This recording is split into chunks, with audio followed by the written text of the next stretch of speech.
नमस्कार दोस्तों, मेरा नाम है प्रदीप चौहान। बात समझनी है तो पूरी सुननी होगी। दोस्तों, मैं आपको एक तस्वीर या एक वीडियो विजुअलाइज कराता हूँ, ज़रा सोचिए। ये सच्ची घटना है, पिछले हफ्ते की बात है ये। पिछले हफ्ते दिल्ली में राष्ट्रपति भवन का कॉरिडोर है, ज़रा इमेजिन कीजिए। वहाँ पर उस कॉरिडोर में 4 चेहरे यानी 4 मुख्यमंत्री एक साथ यूँ चले आ रहे हैं जैसे किसी फ़िल्मों में मल्टी हीरो वाली फ़िल्म में हीरोज़ की एंट्री हो रही हो।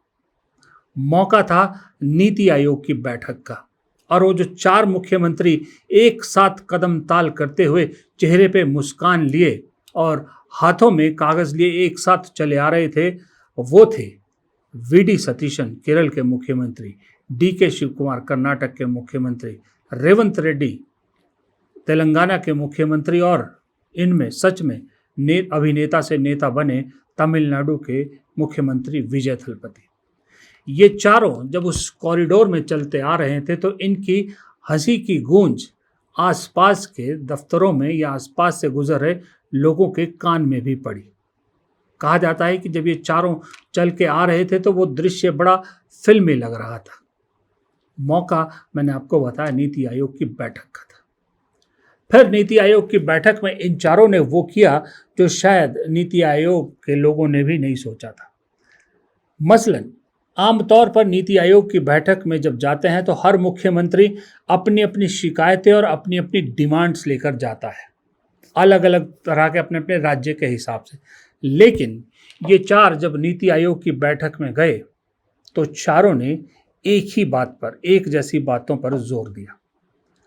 चारों ने अपनी अपनी बारी आने पर सिर्फ ये कहा कि जो डिलिमिटेशन में जिस तरह से फॉर्मूला लगाया जा रहा है और जिस तरह से दक्षिण के राज्यों को शाबाशी देने की बजाय, इनाम देने की बजाय कि आबादी पे, जनसंख्या पर कंट्रोल किया, उसका इनाम देने की बजाय आप उसे सज़ा देने की कोशिश कर रहे हैं, वो कतई नहीं होना चाहिए और ना इन्हें कतई कबूल होगा।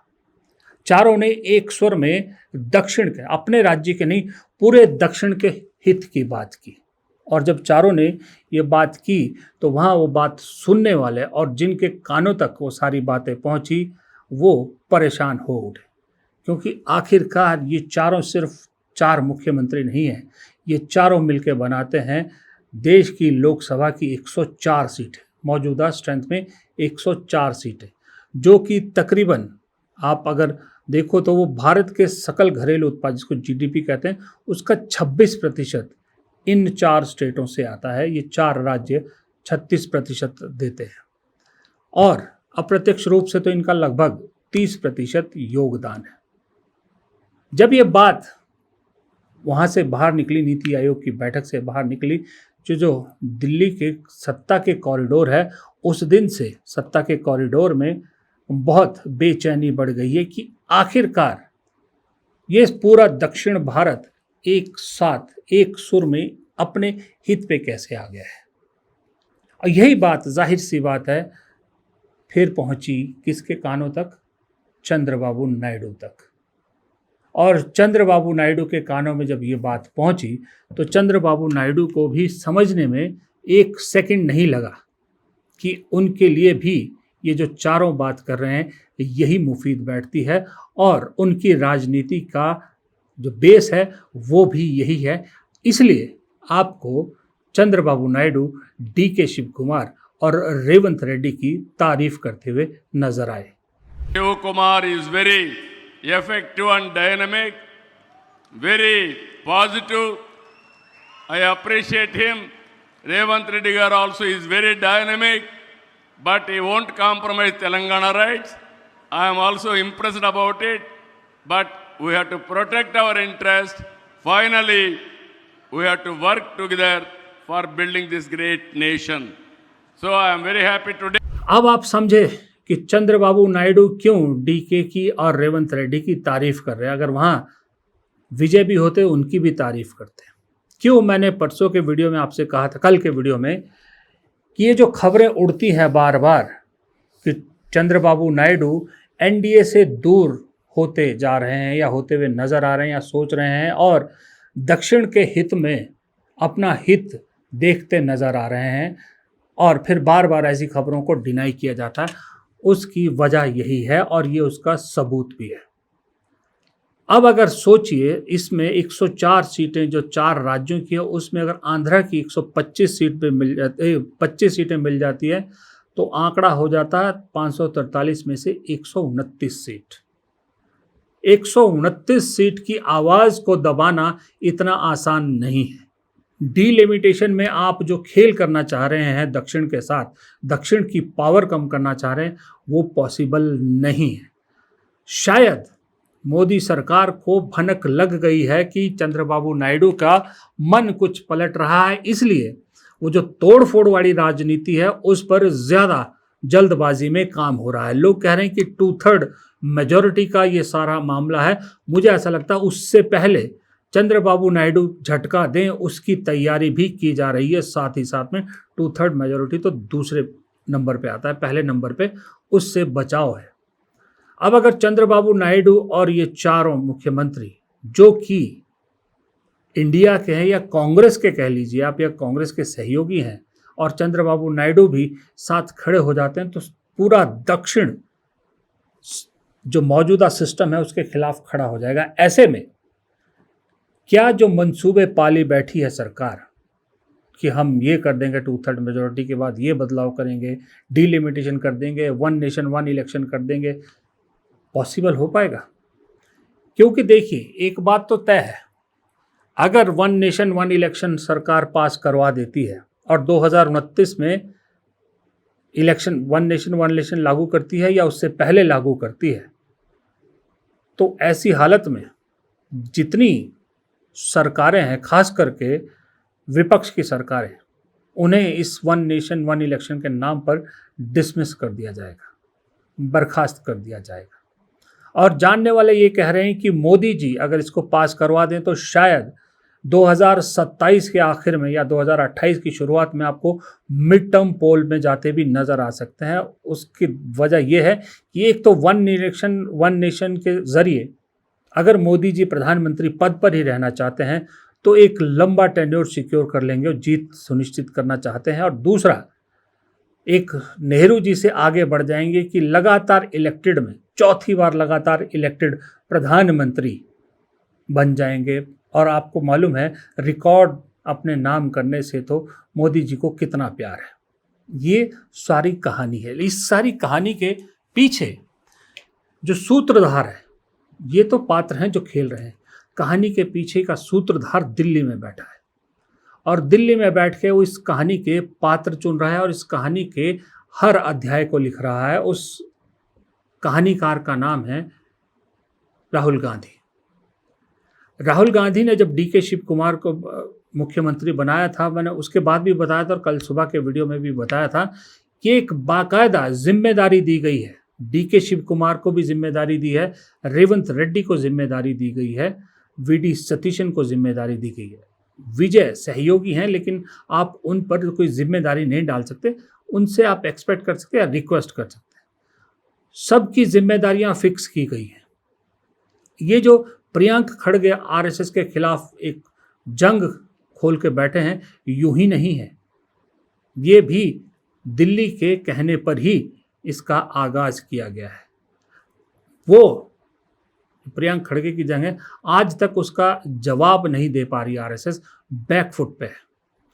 उसके एवज में बल्कि कांग्रेस को बैठे बैठे या विपक्ष को वो मुद्दे मिल रहे हैं जो सबसे इम्पॉसिबल लगता था कि इस सरकार में ये मुद्दे कभी मिलेंगे, और वो है भ्रष्टाचार के मुद्दे। क्योंकि अंदर की खबरें लीक ही नहीं होती थी, कोई जानकारी लीक ही नहीं होती थी। जब कुछ लीक नहीं होता था, मीडिया बिका हुआ था, तो भ्रष्टाचार की खबरें आएंगी कैसे बाहर। लेकिन एक साथ दो, एक राम मंदिर के चंदे की खबर और दूसरा मध्य प्रदेश के मुख्यमंत्री के जमीन घोटाले की खबरें। क्लीन इमेज, अपने आप को ना खाऊंगा ना खाने दूंगा कहने वाले की इमेज पर सबसे बड़ा डेंट लगा कि भ्रष्टाचार में सरकारें डूबी हुई है। राम के नाम पर जो सरकार में आए, उसी राम के नाम का चंदा तक खा गए, और उसमें सबसे ज़्यादा फजीयत हो रही है संघ की।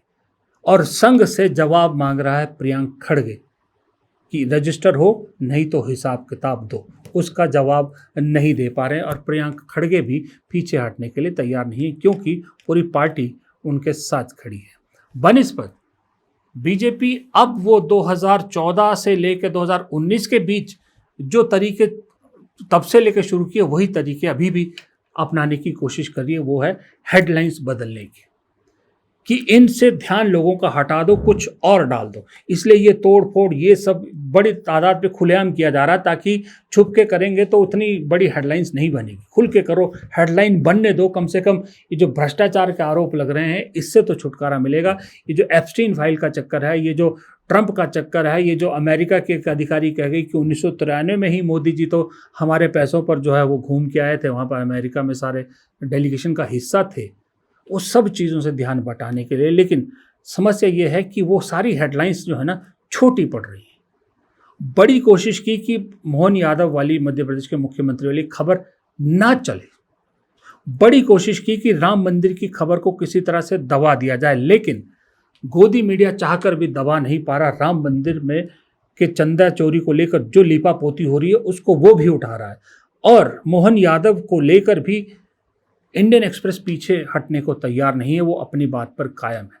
लीपापोती कैसे की जाए, इसलिए लीपापोती के बीच में एक आया इवेंट, इमरजेंसी का सालगिरह, जिसे क्या दिवस पता नहीं सरकार ने घोषित किया है। प्रधानमंत्री से लेकर एक मंडल अध्यक्ष तक सब सोशल मीडिया पर भाषण दे रहे थे, और बाकायदा इमरजेंसी पर एनसीईआरटी में एक चैप्टर तक लिखने की बात कर दी। लेकिन जब वो चैप्टर वाली खबर या एनसीईआरटी में और ऐड करने की खबर जब मैंने सुनी, पढ़ी, तो मेरे दिमाग में भी एग्जैक्टली वही आया था जो शब्द पवन खेड़ा ने इस्तेमाल किए हैं। पवन खेड़ा ने जो बात कही है, मुझे लगता है वो बात सुनकर बहुत से बीजेपी के नेताओं के कान भी खड़े हो गए होंगे। हमारी सरकार आने दीजिए। 12 साल 15 साल की इमरजेंसी का जो हम जिक्र करेंगे ना, बीजेपी के लोग सड़क पर निकलने के काबिल नहीं होंगे, ये हम आपको बता दें। सड़क पे निकलने के लिए उनको सुरक्षा की जरूरत पड़ेगी। क्या क्या आपको तो सब दिख रहा है, आपको कैसे मीडिया का गला घोंटा जा रहा है, कैसे संस्थाओं को हाईजैक किया जा रहा है, कैसे चुनाव आयोग को अपनी जेब में रखा जा रहा है, और कैसे ईडी और सीबीआई को पांव के नीचे रौंद दिया जा रहा है, कैसे हर जगह हस्तक्षेप करके लोकतंत्र की धज्जियां उड़ाई जा रही हैं। ये सब भी आएगा, इतिहास में दर्ज हो चुका है। अभी अंदाजे बयां पवन खेड़ा का है, इसीलिए पवन खेड़ा जो है राहुल गांधी की टीम का हिस्सा है और राज्यसभा भी पहुंच गए, क्योंकि दबंग हैं वो, जो बोलते हैं वो उसमें कोई फिल्टर नहीं है, विदाउट फिल्टर सब बोलते हैं। लेकिन जिसकी दादी को लेकर, जिसके परिवार को लेकर इस सारे मामले को घसीटा जा रहा है, उस परिवार के सदस्यता की सौम्यता देखिए। इस मुद्दे पर भी क्या भाषा की शैली और कितने सॉफ्ट अंदाज में इस पे जवाब दे रही हैं Priyanka Gandhi. This business of changing the syllabus according to the political ideology or according to political decisions, I am not really in favor of that. I think the syllabus should be balanced despite whatever the ideological leanings of the government and all that, especially when it comes to समस्या क्या है कि कल emergency गुजरी, ढंग से जिक्र भी नहीं हुआ था, आज फिर भ्रष्टाचार के मुद्दे फिर से उभर आए, छात्रों के मुद्दे फिर से उभर आए। कांग्रेस ने भी अब ठान लिया है, कांग्रेस समझ गई है एक्चुअल में कि बीजेपी हर बार ये कोशिश करती है कि कांग्रेस जो मुद्दा उठाए उसके अगेंस्ट कुछ ऐसी हवा बनाओ कि कांग्रेस एक कदम फिर पीछे चली जाए। अब की बार कांग्रेस ने पीछे हटने का जो फार्मूला है वो छोड़ दिया है। ये जो छात्रों को पेपर लीक के मामले को उठाया है, आपको अब बहुत से लोग कहेंगे कि इस सब के बीच में राहुल गांधी वो जातिगत जनगणना वाला मुद्दा, जिसकी जितनी आबादी उसका उतना हक का मुद्दा भूल गए हैं। भूले नहीं, वो कहीं बैकग्राउंड पीछे चला गया है। छात्रों का मुद्दा सबसे आगे चला गया है, क्योंकि इस देश की 65% आबादी, हमें नहीं भूलना चाहिए, 35 साल से कम उम्र वालों की है। वो डिसाइड करेंगे कि देश में कौन रहेगा कौन नहीं रहेगा। वो डिसाइड करेंगे कि मोदी जी जितना मर्जी मेजॉरिटी ले लें, जितने मर्जी नंबर ले लें, अगर वो जो मर्जी बदलाव कर लें, लेकिन अगर इस 65% आबादी ने ठान लिया तो मोदी जी में ताकत नहीं है कि वो इस देश के संविधान को बदल सकें, इस देश के मूल रूप को बदल सकें। और अगर ये 65% की आबादी तय कर ले कि हम खामोश रहेंगे तो मोदी विपक्ष जितना मर्जी हल्ला मचा ले, मोदी जी को कोई रोक नहीं सकता। इसलिए बेहद ज़रूरी है ये युवाओं के मुद्दे, और राहुल गांधी की और रेजिस्टेंस की बात का एक बहुत बड़ा उदाहरण है। इसलिए राहुल गांधी लगातार इस मुद्दे को लेकर बड़े, कहा जाता है कि बड़े सीरियस हैं और बड़े उसके लेवल पर इस मुद्दे को ले जाना चाहते हैं, क्योंकि उन्हें ऐसा लग रहा है कि अब छात्रों का रिस्पांस भी कांग्रेस के साथ आ रहा है, छात्र भी कांग्रेस के साथ जुड़ रहे हैं, कांग्रेस की बात समझ रहे हैं, कांग्रेस को अपना खैर ख्वाह समझ रहे हैं। तो ये है सारी कहानी जो दिल्ली के राष्ट्रपति भवन के कॉरिडोर से निकलकर हैदराबाद तक पहुंचती है या दिल्ली के लुटियंस जोन तक पहुंची। फिलहाल इस वीडियो में इतना ही। प्रदीप चौहान को इजाज़त दीजिए। नमस्कार।